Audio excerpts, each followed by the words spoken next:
नमस्कार विद्यार्थियों। जैसा कि आप सभी का एक ड्रीम था और अभी भी ड्रीम बना हुआ है और असिस्टेंट प्रोफेसर भर्ती जो कि आपका कॉलेज शिक्षा विभाग सामान्य कॉलेज शिक्षा विभाग की जो भर्ती थी वह हो चुकी है और बहुत से लोगों जो हैं जिनके अच्छे स्कोर आ रहे हैं वो एक सकारात्मक ऊर्जा के साथ में अपनी इंटरव्यू की तैयारी में लगे हुए हैं। लेकिन कुछ अभ्यर्थी ऐसे हैं जो इस ऊहापोह में है कि हमारा पेपर अच्छा नहीं गया है और अब हम असिस्टेंट प्रोफेसर बन ही नहीं सकते। उनके लिए मैं ये कहना चाहूंगा कि एक अवसर और है हमारे पास, एक अवसर और है। जैसा कि आप सभी को पता है कि संस्कृत शिक्षा विभाग एक अलग से राजस्थान में कॉलेज शिक्षा का विभाग है। उस संस्कृत शिक्षा विभाग में एक भर्ती है सहायक आचार्य की, असिस्टेंट प्रोफेसर की, और इसमें कितने किस सब्जेक्ट में पोस्ट हैं ये सारी चीजें हमारे इसी चैनल पर एक वीडियो है जिसमें मैंने बता रखा है कि इसकी योग्यताएं क्या हैं, उसके साथ में ही उसमें किस सब्जेक्ट में कितनी पोस्ट है, इन सारी चीजों को मैंने वहां पर क्लियर कर दिया है। तो कुछ बच्चों के कॉल आते हैं और एकदम नकारात्मकता के साथ में कि सर क्या करें, हमारा पेपर बिगड़ गया या मेरी ऐसी मजबूरियां थी जिस कारण से मैं अच्छी तैयारी नहीं कर पाया। इस तरह की बहुत सारी मजबूरियां सबके साथ होती हैं। परिस्थितियां अनुकूल होकर के पढ़ाई हो तो द बेस्ट है, लेकिन हमेशा अनुकूल परिस्थितियां होकर के पढ़ना ये बहुत मुश्किल से बच्चों के साथ में होता है। इस तैयारी के दौर में प्रतिकूल परिस्थितियां आती ही आती हैं और उस प्रतिकूल परिस्थितियों में जब हम तैयारी करते हैं और तैयारी को करने के बाद जब हम सेलेक्ट हो जाते हैं तो वास्तव में उसका मजा कुछ और ही होता है। और वो सारी चीजें जब रिजल्ट आती है तब आपको वो महसूस होता है कि कितनी प्रतिकूल परिस्थितियों के साथ में मैंने तैयारी की थी। ठीक है, अब बात करते हैं कि जिन अभ्यर्थी जो बच्चे इस सहायक आचार्य असिस्टेंट प्रोफेसर संस्कृत शिक्षा विभाग के लिए पात्र हैं, वो बच्चे, उनसे मैं कहना चाहूंगा कि अगर आपके मार्क्स अच्छे नहीं आ रहे या आपको लग रहा है कि मेरा कहीं ना कहीं इंटरव्यू कॉल नहीं होगा या इंटरव्यू कॉल तो हो जाएगा लेकिन फाइनल सिलेक्शन मेरा नहीं हो पाएगा। बच्चा मेहनत करता है, तैयारी करता है तो उसको पता होता है कि इस भर्ती का कट ऑफ क्या रहेगी, इस भर्ती का फाइनल कट ऑफ क्या रहेगी, ये सारी चीजें, और मेरे नंबर कहाँ आएंगे, कितने तक आएंगे, ये सारी चीजें आपको आपके मार्क्स आपको ही पता है।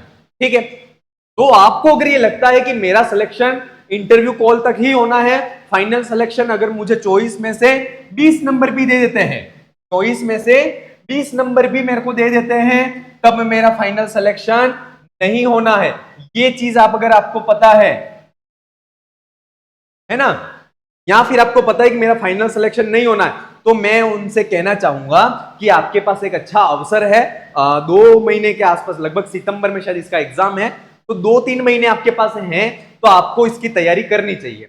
और इसकी तैयारी इतने कम समय में हो भी सकती है और इसका रीजन ये है कि आपने इससे पहले भर्ती जो सामान्य कॉलेज शिक्षा विभाग था, उस सामान्य कॉलेज उच्च शिक्षा विभाग का सिलेबस और इसके संस्कृत के सिलेबस में कितना मैच है, तो 80% जो सिलेबस है वह इनका मैच होता है।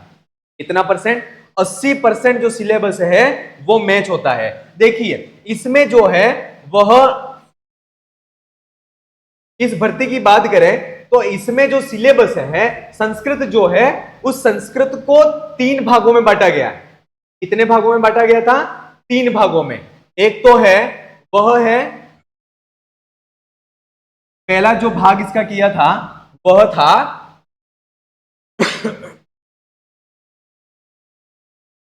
सामान्य संस्कृत।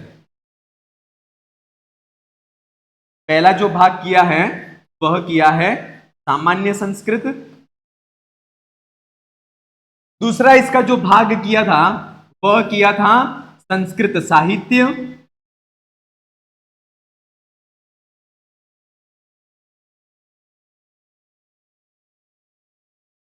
तीसरा जो इसका भाग किया है वह है संस्कृत व्याकरण।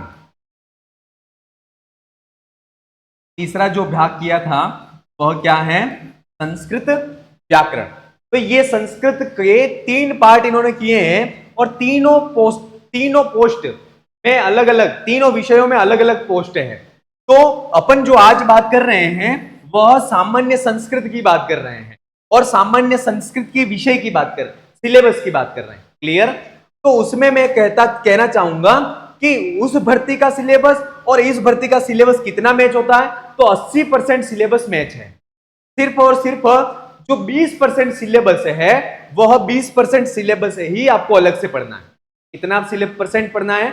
20% सिलेबस ही अलग से पढ़ना है। इसलिए आप बहुत कम समय में इसकी तैयारी बहुत अच्छी तरह से कर सकते हैं। दूसरी बात, उन अभ्यर्थियों से भी कहना चाहूंगा जिनका सामान्य शिक्षा संस्कृत का जो पेपर है वह अच्छा गया है, तो उनसे भी कहना चाहूंगा, क्योंकि इंटरव्यू में कोई भी फिक्स नहीं है कि आपके मार्क्स कितने दे दिए जाए। जैसे कि आपको फाइनल सिलेक्शन के लिए 14 नंबर की जरूरत है इंटरव्यू में, ठीक है, और अगर वहां पर आपको 12 नंबर ही देते हैं इंटरव्यू में या 10 नंबर ही इंटरव्यू में मिलते हैं, तो क्या आप फाइनल सिलेक्शन ले पाएंगे? नहीं ले पाएंगे। और ऐसी कंडीशन में आप असिस्टेंट प्रोफेसर बनने का जो आपका ड्रीम है, उस ड्रीम या उस सपने को भी पूरा नहीं कर पाएंगे। तो आपके पास भी एक और मौका है संस्कृत शिक्षा विभाग में असिस्टेंट प्रोफेसर बनने का, तो आपको इसकी तैयारी भी करनी चाहिए, क्योंकि आपको इंटरव्यू के लिए कोई स्पेशल तैयारी नहीं करनी है।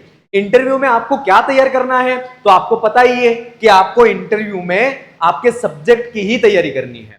इन सारी चीजों के लिए अपन वीडियो है यहाँ उसकी चर्चा करते रहेंगे।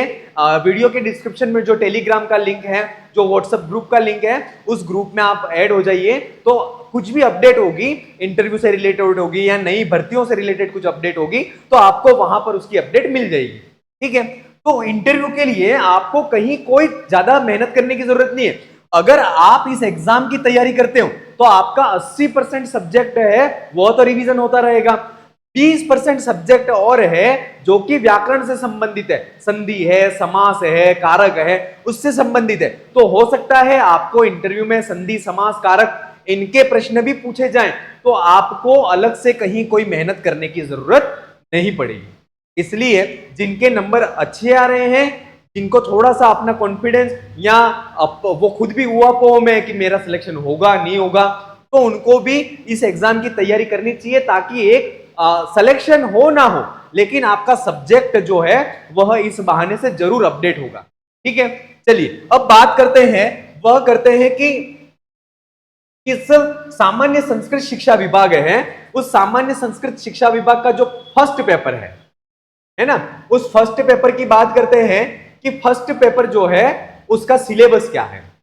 तो फर्स्ट पेपर में सबसे पहला है वह है वैदिक साहित्य। क्या है? वैदिक साहित्य। और वैदिक साहित्य में जैसे कि हमको पता है इन देवताओं का परिचय पढ़ना है, और इन सभी देवताओं के परिचय जो है, इन सभी देवताओं के जो परिचय हैं वह हमने पहले पढ़े हैं। पहले हमने इन सभी देवताओं के परिचय पढ़े, अग्नि, सवित्री, इंद्र, बृहस्पति, अश्विनी, वरुण, उषस, सोम। सोम जरूर ये नया देवता, इनका परिचय हमें अलग से देखना पड़ेगा। बाकी सभी देवताओं के परिचय जो हैं हमने इससे पहले जो एग्जाम दिया था उसमें हमने पढ़ा है, ठीक है। इसके बाद है इन सूक्तों का सामान्य परिचय, जो कि ऋग्वेद के जो सूक्त हैं, इन सूक्तों का सामान्य परिचय जो है वह इसमें देखना है। तो किस किस देवता का परिचय हमें देखना है, किस किस देवताओं के सूक्त जो हैं वह देखते हैं, तो वो चीज भी यहाँ पर बताई जा रही है। तो सबसे पहले ऋग्वेद के सूक्त जो हैं उसकी बात करते हैं। तो अग्नि सूक्त हमने पढ़ ही रखा है, इंद्र सूक्त भी पढ़ रखा है, पुरुष सूक्त भी पहले पढ़ा है, हिरण्यगर्भ को भी पढ़ा है, और पाक सूक्त को भी पढ़ा है, और उषस सूक्त को भी पढ़ा है, और एक ये सूक्त है वह है नासदीय सूक्त। इस नासदीय सूक्त को भी हमने पढ़ा है। मतलब सूक्तों का जो सिलेबस है वह हमें कहीं भी कुछ भी अलग पढ़ने की जरूरत नहीं है। फिर शुक्ल यजुर्वेद की बात करें तो शिव संकल्प सूक्त हमने पढ़ ही रखा है। इसके बाद प्रजापति सूक्त भी हमने पढ़ा था, ठीक है। और इसके बाद में जो बात करते हैं वह ब्राह्मण, आरण्यक, उपनिषद जो हैं, ब्राह्मण, आरण्यक, उपनिषद, उनकी बात करते हैं। तो उसमें क्या है, तो संहिता, क्या क्या पढ़ना है, तो हमें एक तो पढ़ना है संहिता, ब्राह्मण, आरण्यक, उपनिषदों का लक्षण पढ़ना है, इनमें प्रतिपाद्य जो विषय है उनका सामान्य परिचय, ये चीजें हमने सब पढ़ी रखी हैं। अग्निहोत्र, अग्निष्टोम, दश पौर्णमास यज्ञ, पंच महायज्ञ, ये सारी चीजें हमने पिछली भर्तियों में पढ़ रखी है। एज इट इज वही है। ईश, कठ और तैत्तिरीय उपनिषद जो है इसका विशेष अध्ययन हमने पढ़ ही रखा है। और वेदांग, शिक्षा, कल्प, व्याकरण, निरुक्त, छंद, ज्योतिष, ये सारी चीजें भी हमने पढ़ रखी है। क्लियर? मतलब कहने का मतलब यह है कि इस पहली जो वैदिक ज्ञान वाली जो यूनिट है उसमें हमें सोम देवता का परिचय ही पढ़ना है, इसके अलावा कुछ भी नहीं पढ़ना है। ठीक है? फिर बात करते हैं व्याकरण की। व्याकरण का भाग इसमें है जिसमें जो है संज्ञा ज्ञान, जो संज्ञा शब्द है उसका संज्ञा प्रकरण है, उसमें इत संज्ञा, प्रत्याहार संज्ञा, ह्रस्व दीर्घ प्लुत, उदात्त अनुदात्त स्वरित, उच्चारण स्थान, प्रयत्न, अनुनासिक, सवर्ण संज्ञा, वृद्धि संज्ञा, गुण, उपसर्ग, निपात, इन संज्ञाओं से रिलेटेड जो सामान्य प्रश्न है वह हमें पढ़ने हैं। और जैसे कि आप सभी फर्स्ट ग्रेड, सेकेंड ग्रेड इनकी तैयारी करके आए हुए हो या मोस्ट ऑफ लोग जॉब में हैं, तो आपने सबने इसकी तैयारी को कर रखा है, तो इसमें भी कह सकते हैं कि आपको एक सामान्य सा ज्ञान या एक बार रिवीजन करना ही पड़ेगा और बाकी सारी चीजें आपको एज इट इज याद हो जाएंगी। ठीक है?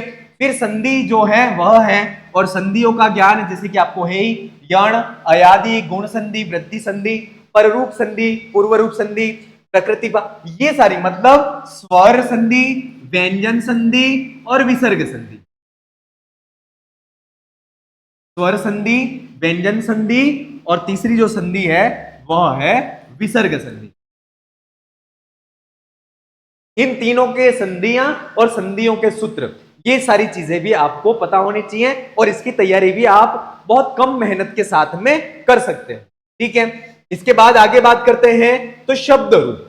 अगला जो इसका सिलेबस है वह है शब्द रूप का ज्ञान। ठीक है?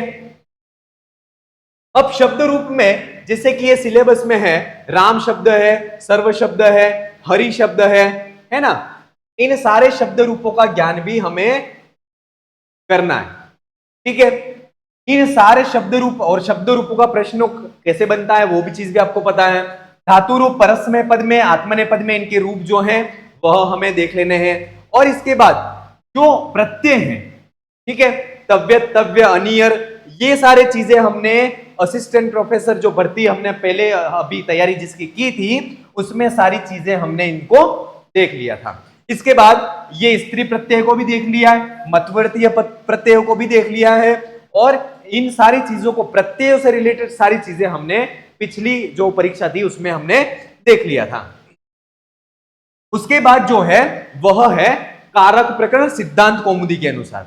तो कारक प्रकरण सिद्धांत कौमुदी के अनुसार भी हमने बहुत अच्छी तरह से पहले पढ़ ही लिया है, और ये जो सूत्र हैं उन सूत्रों से रिलेटेड जो प्रश्न है वही प्रश्न पूछे जाएंगे आपसे परीक्षा में, और ये सारी चीजें हमने देख ही ली हैं। इसके बाद समास प्रकरण। समास प्रकरण में थोड़ा सा ये है कि हमने जो इससे पहले वाली एग्जाम में जो देखा था वह देखा था लघु सिद्धांत कौमुदी का पढ़ा था। क्या पढ़ा था? लघु सिद्धांत कौमुदी का पढ़ा था। अब आपको जो पढ़ना है वह मध्य सिद्धांत कौमुदी है, उस मध्य सिद्धांत कौमुदी का समास प्रकरण पढ़ना है। मध्य सिद्धांत कौमुदी का जो समास प्रकरण है उसको आपको पढ़ना है। ठीक है? और उनसे जो संबंधित जो सूत्र है उन सूत्रों को ही पढ़ना है, इन सूत्रों से रिलेटेड ही प्रश्नों को आपसे पूछा जाएगा। ठीक है? चलिए, तो इस प्रकार से ये जो है ये फर्स्ट पेपर में एक और यूनिट जो कि संस्कृतानुवाद, अशुद्धि संशोधन जो है वह हमें वाक्यों में जो अशुद्धि संशोधन है वह देखना होता है। 4 वाक्य होते हैं, कारक के आधार पर, प्रत्यय के आधार पर, है ना, विभक्ति के आधार पर कौन सा शुद्ध वाक्य है कौन सा अशुद्ध है इसकी पहचान करनी है, और इसमें ये प्रश्न को पूछा जाएगा आपसे। इसके बाद जो है राजस्थान अर्वाचीन कवि, जिनको हमने सभी ने मिलकर के बहुत अच्छी तरह से पढ़ा भी था और बहुत अच्छी तरह से इनके क्वेश्चनों को किया भी था। ठीक है? और इसमें एक अंबिका दत्त व्यास जिनका परिचय हमने पहले नहीं पढ़ा था, बाकी जो शेष परिचय है वह हमने पढ़ा ही था। एक ये कलानाथ शास्त्री जो थे इनका परिचय भी हमने नहीं पढ़ा था, उसको और अपन देख लेंगे क्लासों के माध्यम से। बाकी शेष जो अर्वाचीन कवि हैं इनके परिचय हमने देख लिए हैं, इनके नोट्स आपके पास भी हैं। क्लियर?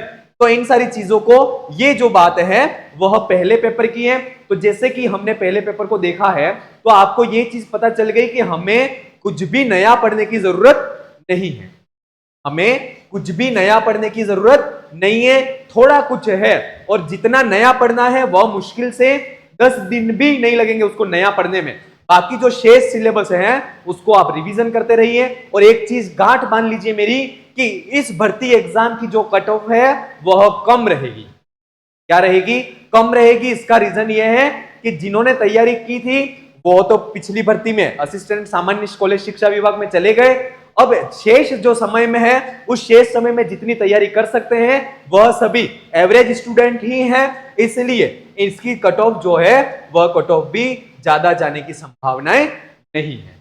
ठीक है, ये जो बात की थी वह हमने पहले पेपर की थी। किसकी की थी?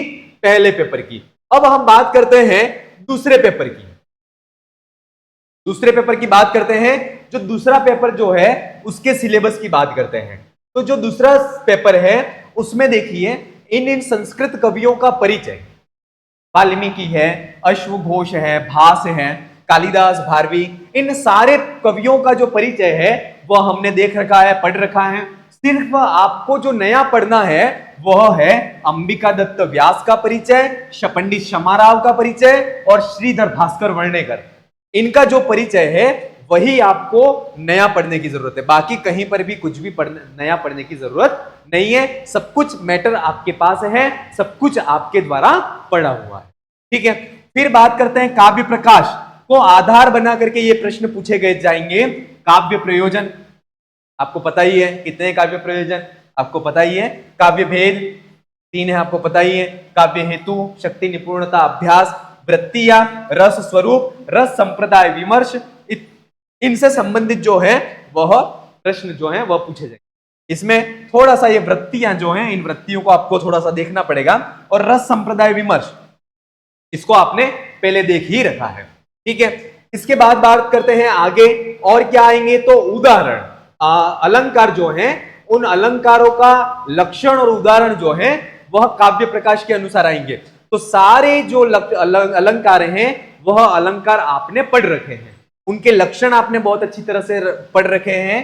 तो इसमें से आपको कुछ अलंकार जैसे विरोधाभास है और ऐसे कुछ स्वभावोक्ति है, ऐसे कुछ अलंकार हैं, 2-3 अलंकार ऐसे होंगे जो आपको एक्स्ट्रा पढ़ने की जरूरत है।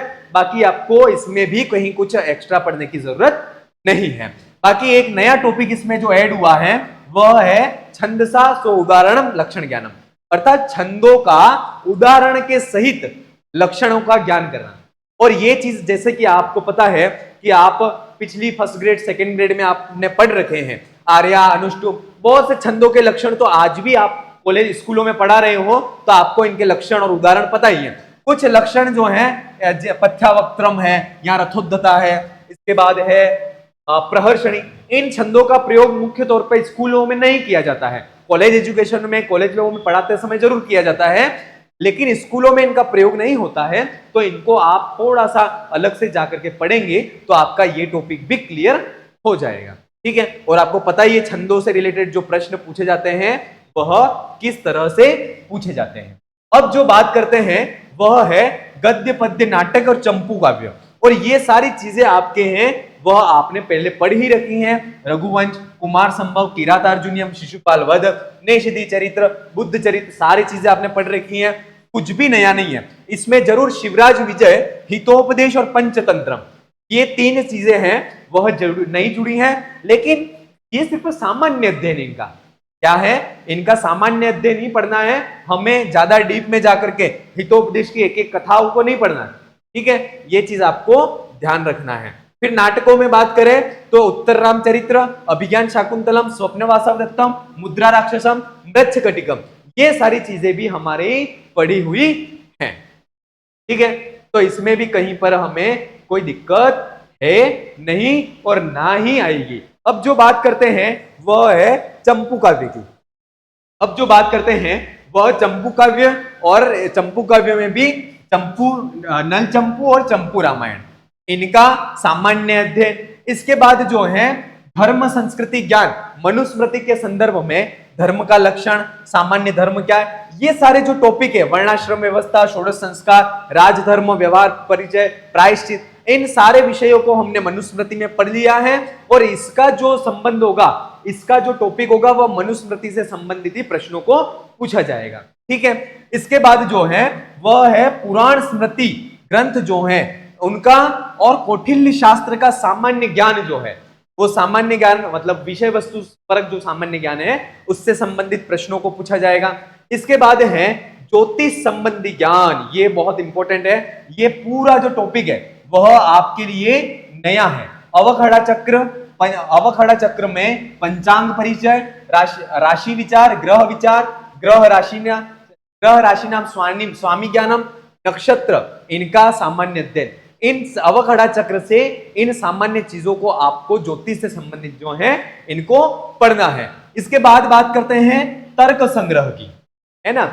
अपन ने जो तर्क संग्रह पढ़ी थी या तर्क भाषा, इससे पहले वाला जो एग्जाम था उसमें तर्क भाषा पढ़ी थी। अब इसमें आपको तर्क संग्रह पढ़नी है और तर्क संग्रह में पदार्थ, कारण, सन्निकर्ष और प्रमाण, हालांकि दोनों में कोई ज्यादा इतना मेजर डिफरेंस है नहीं, लेकिन फिर भी आपको जो पढ़ना है वह तर्क संग्रह के आधार पर ये सारी चीजें पढ़नी है। इसके बाद जो है वह अपने उपनिषदों का सामान्य परिचय, ईशावास्योपनिषद और कठोपनिषद, इन दोनों का सविशद विषय परिज्ञानम, इन दोनों का आपको विशेष ज्ञान है वह रखना है। ईशावास्योपनिषद जिसमें 18 मंत्र हैं और इन 18 मंत्रों की व्याख्या जो है वह मैंने इस YouTube चैनल पर भी करवा रखी है। और कठोपनिषद में भी जो 2 अध्याय और 2 अध्याय में, प्रत्येक अध्याय में 3-3 वल्लियां हैं, इन सभी वल्लियों का भी सविशद ज्ञान जो है, विशेष ज्ञान जो है वह हमें करना है। इस प्रकार से सामान्य संस्कृत शिक्षा की असिस्टेंट प्रोफेसर भर्ती जो परीक्षा आई हुई है उसका ये सिलेबस है। आज से ही आप जुट जाइए मेरे और मेरे इस प्लेटफॉर्म के द्वारा। आप लोगों की जितनी सहायता कर सकता हूं मैं जरूर करूंगा, और इस चैनल को आप सब्सक्राइब करें ताकि कुछ भी अपडेट हो तब तो आप तक इस चीज का अपडेट जो है वो पहुंच पाए। चलिए अगले क्लास के साथ में, अगले सेशन के साथ में फिर मिलेंगे। आप आपकी तैयारी को आज से ही शुरू करें और अभी से शुरू करें, क्योंकि काल करे सो आज कर, आज करे सो अब, कल करने से बेटर है आज ही करें, क्योंकि जब समय आएगा, जब रिजल्ट आएगा तब हमें पछताना अगर तुम्हें नहीं है। और तुम्हारा जो ड्रीम है, अगर ड्रीम को पूरा करना है तो आज से ही अपनी तैयारी को एक नई दिशा और नई दिशा और दशा दे, ताकि अपनी जो ड्रीम है, जो सपना है उसको पूरा करें। धन्यवाद।